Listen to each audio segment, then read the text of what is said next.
중학생이 되면 중학생 문제를 풀어줘야 된다. 내가 그러면 A급 수학을 대신 풀어줘야 된다라고 생각하면 그러면 갑자기 숨이 턱 막혀요. 그리고 내가 너무 부족해서 우리 아이한테 피해를 주는 거 아닌가? 다른 엄마들은, 잘하는 엄마들은 도움이 될 텐데 자책감도 생기게 되고 그럴 필요가 없다는 거예요.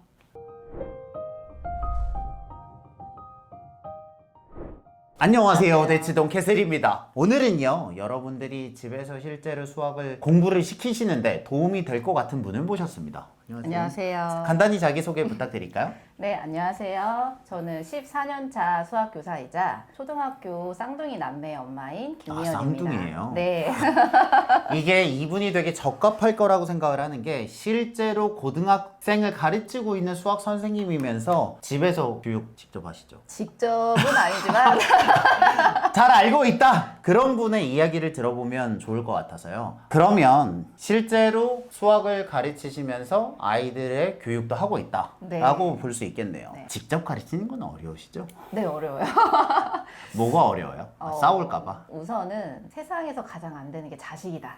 기본적으로 내 그렇다. 맘같이 안 된다. 그래서 내가 원하는 대로 커주면 얼마나 좋겠어요. 근데 그쵸. 그거는 로봇이고 하나의 사람으로 키워가는 과정이기 때문에 저는 어떻게 하냐면 우선 제가 수학교사보다 보니까 집에 수학 선생님 있으면 얼마나 막 갑갑하겠어요. 애들 입장에서 학교에서 수학 선생님 계속 있어. 집에 안 계속 가. 있어. 하루 종일. 응. 그래서 수학을 조금 많이 빼려고 노력을 하고 있어요. 최대한 생활에서. 힘을 빼자.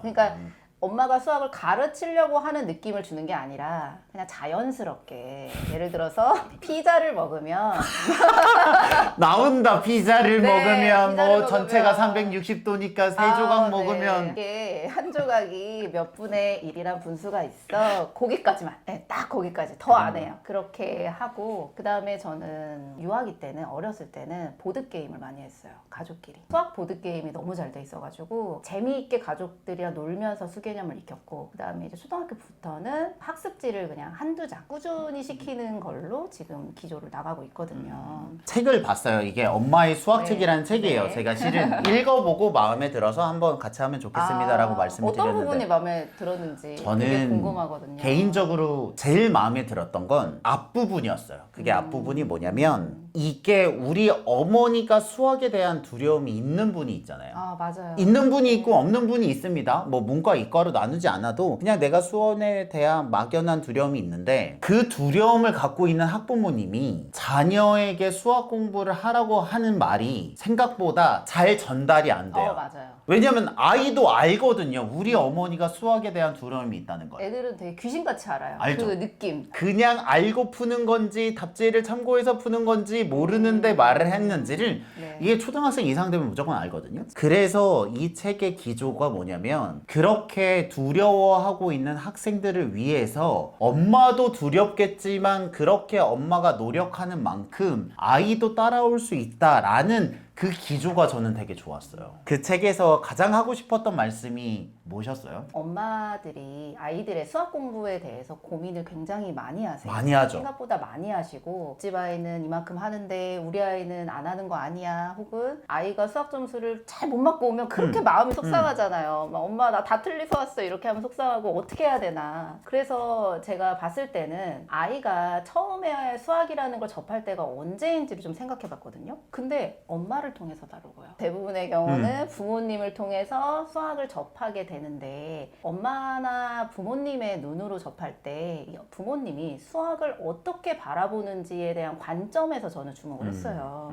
부모님이 나는 수학을 못하고 안 했지만 너는 중요하니까 해야 해. 이거는 전달이 안 된다는 거죠. 쉽지 않죠. 네, 그리고 수학은 중요하니까 잘해야 돼, 무조건 잘해야 돼 이런 게 아니라 수학이 우리 사회에서 어떻게 쓰이고 어떤 의미를 갖고 있고 이런 것들을 좀 생각을 해봐야 된다는 생각에 이 책을 쓰게 됐습니다. 이게 메시지를 요약을 하면 아이가 세상에서 수학을 가장 처음 접하는 건 엄마라는 매개체를 통해서 전달을 받는데 그 어머니라고 하는 분의 필터와 수학에 대한 인식에 따라서 그 아이가 받아들이는 수학의 세계의 느낌이 달라질 수 있으니 네. 실은 우리가 노력을 하는 건 아이에게 좋은 교육을 하고 뭐 유튜브를 많이 보고 다양한 정보를 주는 것도 좋지만 메신저인 어머니의 인식을 바꾸는 게 직접적으로 큰 도움이 된다라는 말씀이신 네, 거잖아요. 근데 여기서 중요한 건 뭐냐면 어. 꼭 이렇게 말씀하시면 수학을 잘하는 엄마만 아이한테 잘할 것 같잖아요. 근데 제가 생각할 때는 엄마는 문제풀이를 잘하는 사람이 엄마가 아니잖아요. 이 그렇죠. 문제풀이를 가르쳐주는 게 아니라 음. 수학이 쓸모없고 재미없다라는 걸 속으로 숨기고 있으면서 아이한테는 공부해? 라고 하는 걸 벗어버리자는 거죠. 그러니까 어떤 그 수학에 대한 진입 장벽을 좀 벗어나면 좋겠다. 일단 책에 들어오기 전에 저는 이제 실제로 고등학생을 가르치는 선생님이잖아요. 네. 저는 크게 궁금해요. 공교육에서 네. 고등학생을 가르치고 있는 현장에서는 애들이 어때요? 이게 무슨 말이냐면 우리 학생들이 성장해서 고등학생이 되었을 때 어쨌든 그곳에서 수학을 할 거잖아요. 그렇죠. 네. 실제로 포기하는 애들이 조금 있기는 하나요? 그럼요. 어느 교실에서나 제가 14년 동안 이제 학교사로 가르쳐 본 결과 어느 교실에서나 어떤 뭐 잘하는 학교나 못하는 학교를 벗어나서 어떤 교실에서나 포기하는 학생은 있어요. 그런데 생각보다 열심히 하는 친구들도 되게 많아요. 막 쉬는 시간에 다니면 막 문제집 막 풀고 있고 그 다음에 뒤에 키높이 책상이 있거든요. 거기에다가 올라서서. 그럼요. 그리고 뭐 모의고사 문제집도 풀고 뭐 수시로 이렇게 푸는 모습을 정말 많이 보고 생각보다 공부를 상당히 열심히 하고 아이들도 수학에 대해서 중요하다는 거를 잘 인식을 하고 있어요. 그런데 이제 만약에 내가 원하는 만큼의 결과가 나오지 않거나 혹은 이제 점수가 나오지 않거나 좀 너무 힘들면 이제 지쳐나가 떨어지는 아이들도 있죠.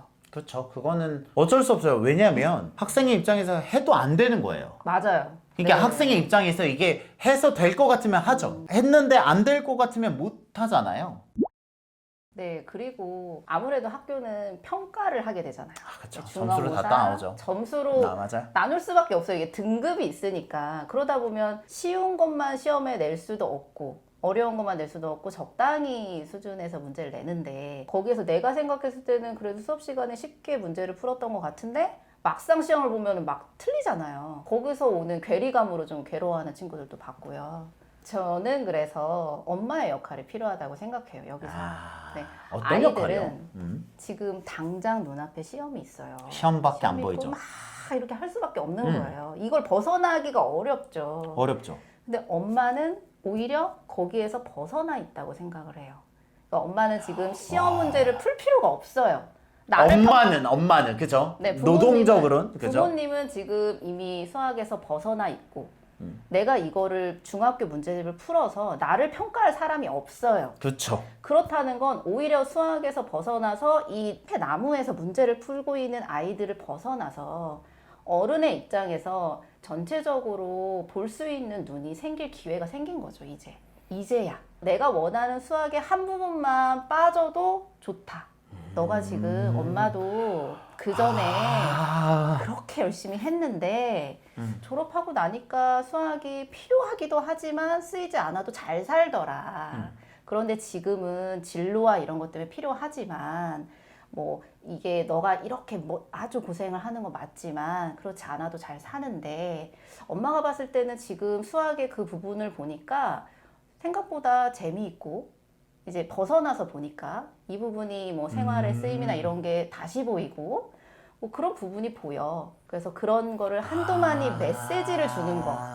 그러니까 이제 가르치다와 지도하다의 개념으로 이제 볼 수 있는데 이제 선생님이 가르치고 뭐 아니면 다른 데서 뭐 배워서 가르치는 게 있어요. 이거는 엄마가 굳이 하지 않아도 아이가 스스로 가르침을 배울 수가 있거든요. 그게 아니라 아이에게 어떤 지도하고 메시지를 주는 그런 어른이 됐으면 좋겠다. 어른이 되면 일정에 쪼일 필요가 없잖아요. 그러니까 내가 예를 들면 미분이면 미분, 적분이면 적분을 충분한 시간을 들여서 이게 무슨 말인지를 이해할 자유가 나에게 있어요. 맞아요. 네. 그러니까 아이들과 달리 나는 스케줄에 쪼이지 않으니까 내가 느낀 대로 미분이든 적분이든 한 단어에 대해서 내가 생각할 수 있을 만큼 생각을 한 다음에 그 한 부분을 얘기하는 것만으로도 큰 거예요. 아이의 세계에서는 이놈의 수학이 중간고사 기말고사만 끝나면 던져버려야지라는 인식에서 아 이게 다 끝나고도 나서 진짜 어른이나 엄마가 얘기했을 때 아 이게 이래서 실생활에 필요하구나 그런 메시지가 한 개라도 온다면 나머지 단원들도 그런 필요함이 있어서 하는 게 아닐까라는 인식을 가질 수 있다는 거구나. 네. 근데 제가 만약에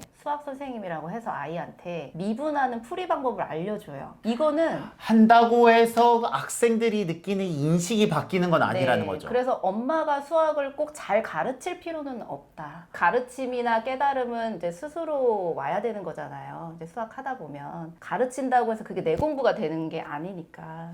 여기서 포인트는 뭐냐면 엄마나 아이가 그 과정에서 서로 만족하면 좋아요. 근데 그런데 불만도 그죠? 엄마가 화를 내면서 끝나는 게 많거든요. 그쵸. 이제 저도 알겠어요. 왜냐면, 저도 그쵸. 제가 만약에 아이가 없었으면 이런 생각을 못 했을 것 같아요. 그럴 수도 있죠. 근데 아이가 막 너무 어려워하고 막 속상해하고 이런 것들 겪고 갑자기 못 풀면 화가 나는 거예요. 이걸 왜 모르지? 이거 왜 못 푸는 거야? 화가 막 나기 시작을 하면서 이제 생각을 하게 된 거죠. 이게 어떻게 엄마가 어떤 역할을 해야 되는가? 엄마의 역할은 무엇인가? 네. 가르침의 영역에서는 한계가 존재하고 실은 이거는 나보다 선생님이 더 잘하니까 실은 어머니가 해줄 수 있는 역할은 직접 내가 분수를 가르치는 게 아닐 수도 있겠다라고 생각을 그렇죠. 하고 그래서 아까 말씀한 피자를 먹으며 그냥 분수 얘기를 살짝 꺼내는 정도? 그렇게 생각을 하시면 오히려 수학이라고 하는 거에 대해서 조금 가볍게 그 장벽이 낮아질 수 있어요. 근데 만약에 그럴 수 내가 있겠다. 내가 그럴 아이를 수 있겠다. 가르쳐줘야 된다. 중학생이 되면 중학생 문제를 풀어줘야 된다. 내가 그러면 A급 수학을 대신 풀어줘야 된다라고 네. 생각하면 그러면 갑자기 턱숨이 턱 막혀요. 그리고 내가 너무 부족해서 우리 아이한테 피해를 주는 거 아닌가? 다른 엄마들은 잘하는 엄마들은 도움이 될 텐데 자책감도 생기게 되고 그럴 필요가 없다는 거예요. 아 그런 인식의 변화를 주는 거군요. 그럼 네. 질문 구체적으로 그 인식의 변화를 주고 싶어요. 그러면 어머니가 어떻게 해야 돼요? 정말 어려운 질문인데요. 그렇죠, 그렇죠.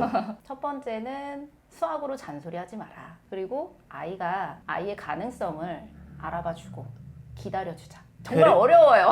그래야 이게 가르침에서 지도의 영역으로 어머니의 포지션이 바뀔 수 있는 그렇죠. 여지가 있다는 거죠. 네. 아이가 바라봤을 때 아이가 80점을 받아왔어요. 그러면 엄마가 왜 100점 안 맞았어? 이게 옆집에는 몇 점이야? 이렇게 물어보는 점수에 확인을 하는 엄마가 아니라 그래 노력했는데 요 정도 했구나. 어디가 부족한 것 같아. 이렇게 관심과 우리 아이의 현재 가능성을 읽어주는 역할이 필요한 거죠. 그리고 이제 중요한 건 뭐냐면 자녀가 초등학교 저학년까지는 엄마가 가르치는 게 가능해요. 가능하죠. 그리고 이제 어느 정도 내 손아귀에 들어오죠. 근데 초등학교 한 4, 5학년쯤 되면 이제 분리가 되기 시작하잖아요. 사춘기로. 그렇죠. 그때 전에 관계가 정립이 되지 않으면 계속 싸우게 될 수밖에 없어요.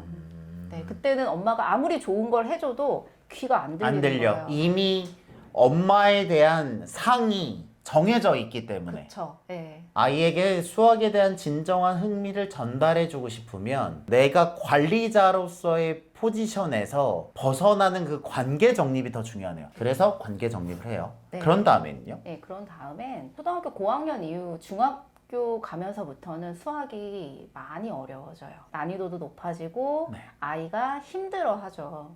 그런데 이제 중학교, 고등학교까지 되게 긴 여정이 있어요. 그 여정 동안에 아이가 어려운 문제를 풀거나 했을 때 지켜봐주고 옆에서 격려를 해줘요. 그렇게 막 채찍질이 아니라 그냥 내가 너 아무도 몰라. 선생님은 몰라. 너가 집에서 이렇게 열심히 공부하는지 모르잖아요. 근데 엄마는 알고 있다. 너가 이렇게 라는 노력하고 걸. 열심히 하고 있다라는 걸.